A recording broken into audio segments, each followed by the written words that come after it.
Nigerians may have to pay more for goods in the market, going by the increase in the official exchange rate for imported cargoes. The exchange duty for duty payments has been moved from $409 to $422.3. TVC News correspondent Ifunaya Ize tells us more about this. Importers have been basing calculations for duty payments for goods imported into the country at 409 naira to $1 until about a week ago, when the federal government increased the duty rate to 422.3 naira. The recent jack-up of the official exchange rate for cargoes imported into the country is generating reactions from port traders.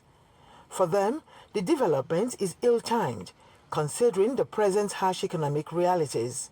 All along we've been crying with government high-handedness over clearance of goods, and yet they come up with this one. So what the impact that this particular increment will have, first, is on the masses, final consumers. If we can advise the government to look into the policy and reduce the duty payment, the charges, and now by exchange rate again, he has come in. He has bring us another issue, which it will go back to the consumer. And when it go back to the consumer, who is going to buy it? Then everything will be, inflation will come up, and everything will, the system will eventually collapse. The end users is going to affect them. Prices are going to go high. We are talking of complaining about inflation rates, unemployment, and when you bring in policies that will hinder trade, it will affect employment definitely.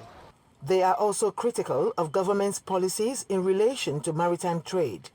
Let them do whatever they can to put human face on their policies, because their policies are not human friendly at all. We are appealing so that they will be able, at least by so doing, a revenue will also be generated by doing that. I'm appealing to the government to look into all this policy, because there's a lot of goods in the port, nobody is clearing it again because of high rate of duty payment. If they can still reverse it, or they're looking into the exchange rate they are giving to the importers, I think it will be well with us. With rising complaints over many cargoes still uncleared at the ports owing to lack of funds, port traders worry that the latest duty rates may further hamper speedy clearance of goods from the ports. Ifunanya Eze, TVC News, Lagos.